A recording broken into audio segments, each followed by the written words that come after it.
Hello, everyone. We want to welcome you to our second episode of Jacket Talk, which is a production of the Edcouch Elsa Sports Network. John Cannon coming to you from the Edcouch Elsa Technology Center. Hope you guys are having a great week. Hope you're staying dry. The weather has been really, really crazy out there. Been a lot of flooding. We hope everybody is safe. We hope you enjoyed our first episode of Jacket Talk, in which we had girls pole vaulter Bianca Cardenas join us and talk about her illustrious junior year, all the records she broke, and also getting to state for the first time in her high school career. Of course, her main goal coming in as a senior is to win that coveted state championship. Speaking of state championships, this year the mantra for Edcouch Elsa was a district of state champions. And we just happen to be joined today by two members of the boys state powerlifting championship team. I'm here with Ricky Ortiz and Cody Alvarado. Guys, first off, thank you for joining us. Thank you for getting out on this crazy weather day. It's been pretty wild out there. But Rick, we're going to start with you. Last year, right after the state championship, you and I talked a little bit, and we talked about how, you got a fourth place finish and you weren't happy. Mm-hmm. And I remember you told me before I could even ask you, John, my goals are already set. I'm going to win an individual state championship in my weight class. And as a team, we're going to win the state championship. 2 for 2, man. Mm-hmm. Talk about it a little bit. There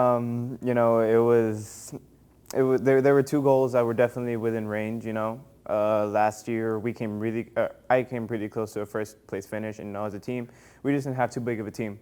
But coming into this year, we had a much larger team going into state, and just the chances of us winning the state title was an all-time high, and I had faith in our team, and they pulled through.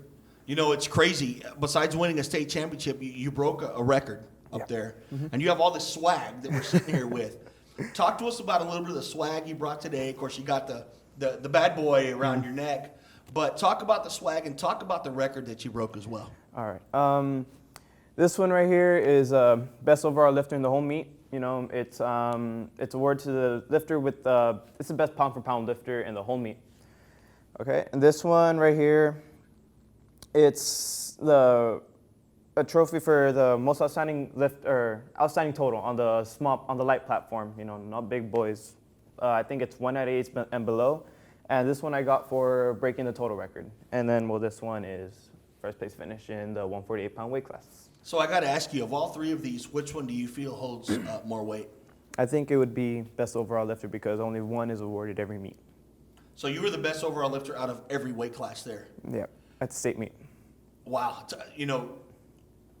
Could you believe that you accomplished that, alongside everything else that you did? No, I went to the state meet hoping for a first place finish, both individually and as a team, and I wasn't expecting to break a total record and put aside, this too right here. I wasn't expecting this at all.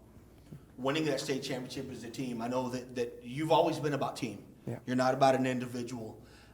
When you guys realized, and it was close, I know Wesley Coeise was kind of on your heels for a little bit, and then you kind of pulled away from it. But when you realized that you won that state championship as a group, man, what was going through your mind? It's an unexplainable feeling. We were all we were there waiting for the results to come in, and the whole team was on edge, coach was on edge, and everything. But as soon as the final result was put up, that was it.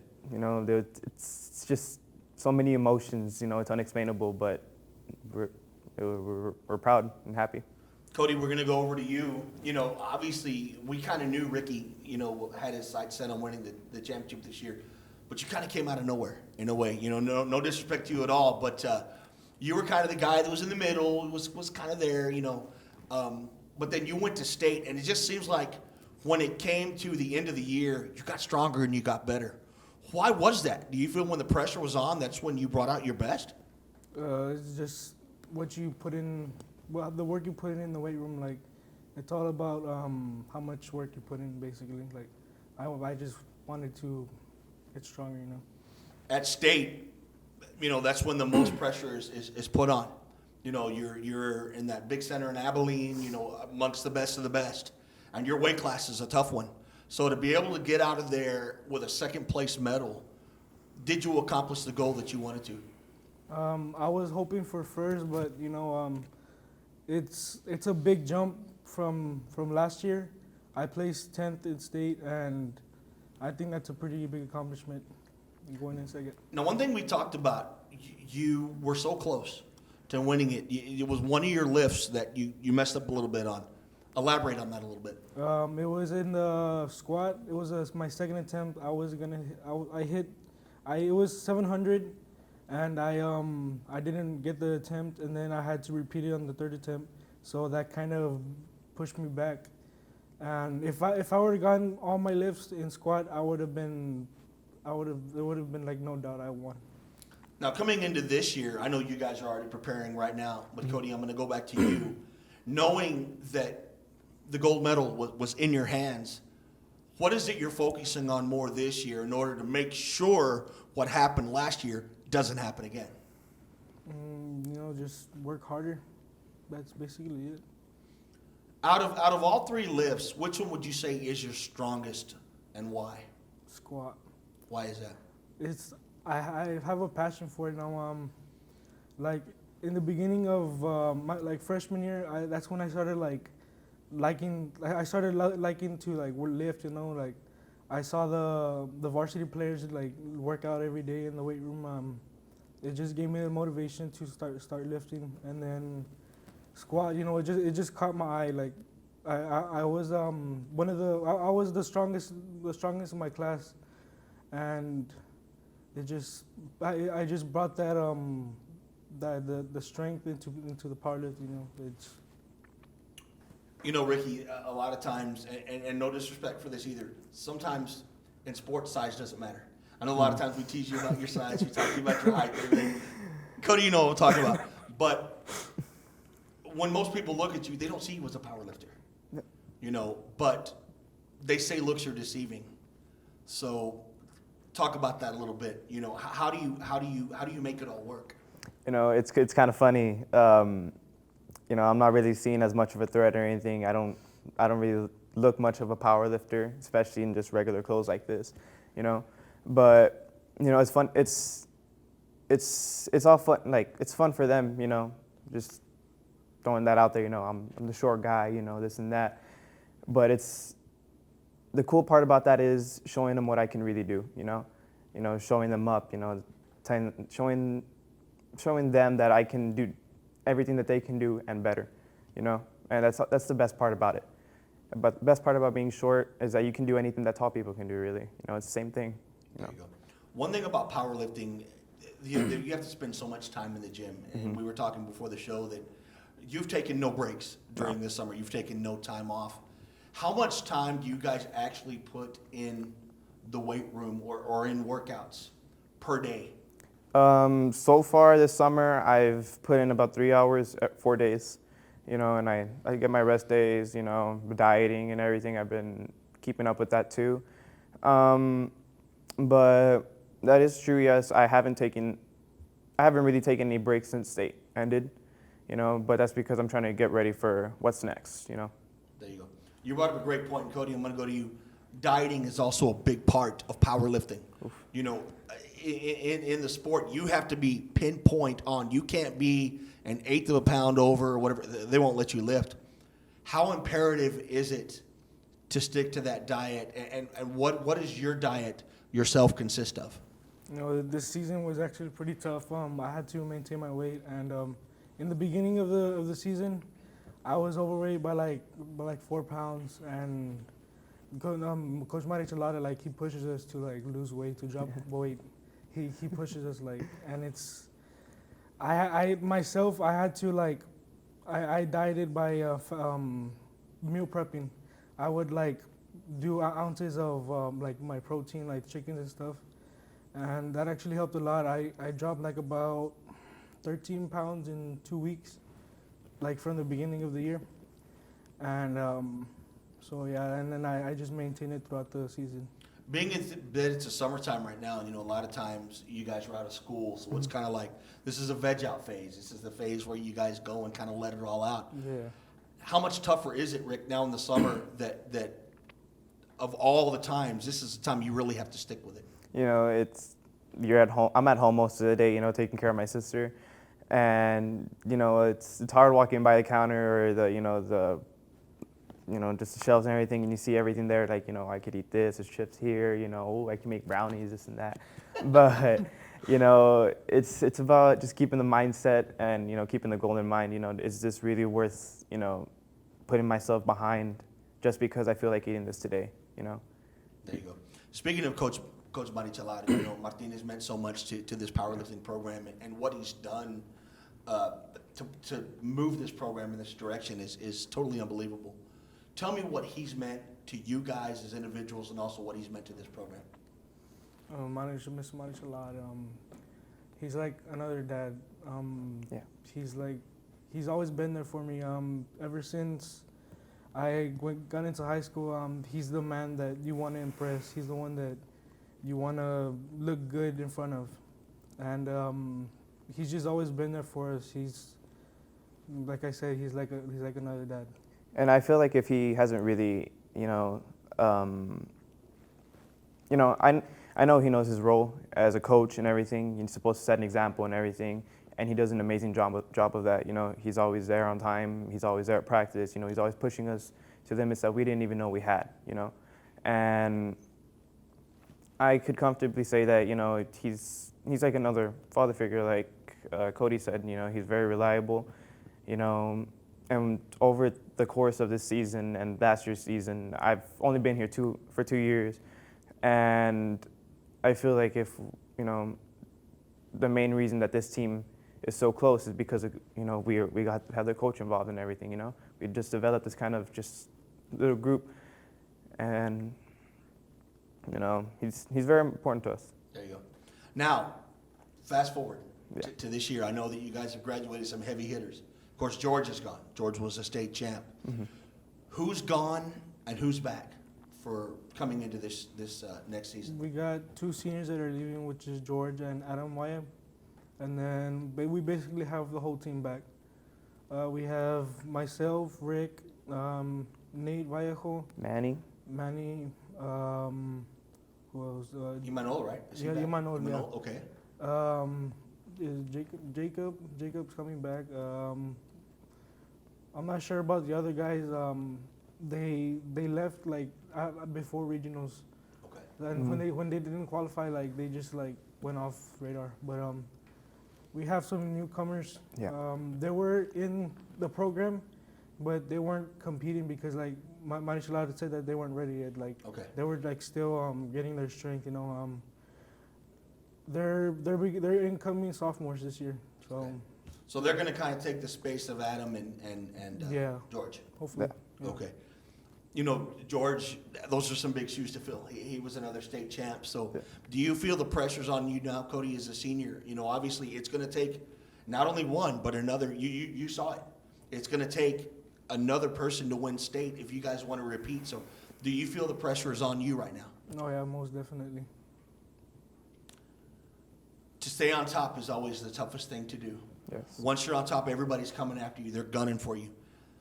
Speaking of pressure, Rick, how much more pressure is on this team as a whole, and what are you guys doing to make sure this title does not slip out of your hands? Being a team on top, there's a lot of high expectations. There's always eyes on you now, especially since Edcouch kind of came out of nowhere this year, And, to get ready for this meet, everyone is just working hard, just keeping up with the same thing we've always done. The same thing that got us to this state title, we're going to do for the next, We're not changing anything. It seems like every year Westlaco East is one of the top dogs, competing for that state championship. Is it going to be the same thing next year? Who are some of the favorites, along with you guys, Cody, coming into the powerlifting championships that could pose a threat? I'm not sure what his first name is, but Banda from East, he was behind me. He was on my tail. At regionals, he got second, I believe. No, third. He got third, and then at state, he was right behind me. Okay. And so I believe that he will be my competition next year. What about as a team? Do you think it's As going a to be team? East again, or is there any other teams? I know Los Fresnos has always been a powerhouse. Mm-hmm. Port Lavaca has always been up there. Do they pose any threats, or who do you see could be a team that could be nipping at your heels? Bronzo Lopez is always an amazing Bronzo team Lopez, that's a coming team I to forgot, yes. powerlifting. They won state, Weslaco I East, believe, what, 2 years ago? I think so. Weslaco East, just big schools, all around, producing big numbers, big kids, and just other teams from the Valley. The Valley's always been, Region 5 has always been the strongest region of them all, and it's just almost every team here in the Valley is an amazing team, but it usually comes down to either Weslaco East or Bronzo Lopez. And it's funny you say that, Rick, because if you've looked at the kind of the way the cards lay out, usually the state champion comes out of Region 5. Yeah. This year at the regional meet, I got to bring this up. You guys are going to be upset, but you got first place in every regular season meet except one, which was the regional powerlifting meet. Why? I think, it's just other teams, they have more lifters than us. Weslaco East pulled through. They had a decent amount of lifters more than us, and they just got a higher placing than we did, more points. Me, personally, that was my worst performance that I had the whole meet. I ended up placing third that meet.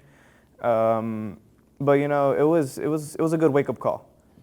We were going the whole season undefeated, all first place finishes. And I feel as if the regional meet was much needed, to remind us of what's on the line. And, you can't slack off no matter what, no matter if you're on a winning streak, you can't forget about the other teams, You're always being put against something that, you weren't expecting, and that day just shocked us back into reality. And, we got to stay on this, So after the regional meet, I'm sure you guys came together as a team. What was the plan that you guys put together going into state, knowing that you were going to be a little shorthanded. Of course, East had bigger numbers. But what was it that you guys knew you had to do if you were going to make this state championship a reality? I really feel as if the team needed to come together. The regional meet, we felt very, very. I don't know if distance really the word, but it didn't feel as close at me, everyone was all over the place, it felt like the team was a little bit divided that day, but after that day, it felt like everyone came together and realized what we needed to do as a team if we wanted that state title. And, Mari was really pushing it. Mari Chalar, he was really pushing it for us to, we need to stay together. You can't lose track of what we need to do. The whole state, the drive to state, he gave us our numbers, and he had us thinking about it the whole way there. Your totals? Yes, the numbers that we were going to hit. Yeah, I was going to ask you that question, so there you go. Guys, you're looking at all this swag and looking at all these. Of course, it's impressive. Mm-hmm. But one word we have not talked about here was history. Mm-hmm. You made school history as being not only the first powerlifting team, but the first sports program in Edcouch Elsa history to win a state championship. When you think about that alone, does that take precedence over everything else that's happened with all the awards and everything that you've won? It's the best feeling ever, knowing that you're gonna be one of the greats here, like your name is gonna be said on this school, on the district, in the community. It's just the best feeling ever. Yeah. Ricky, same question. It's a great feeling, knowing that you're going to be on this, your name's going to be on the school for the rest of time, as the first team and first ever program to ever win the state title. It's a great feeling, There you go. Last question.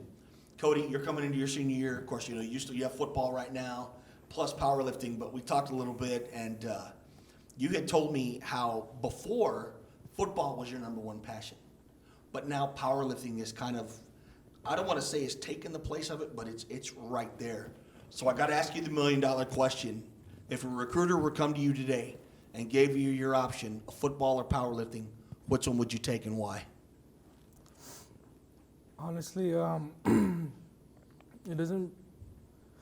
Whatever benefits me, If powerlifting benefits me more than football, then of course I would take it. Vice versa with football.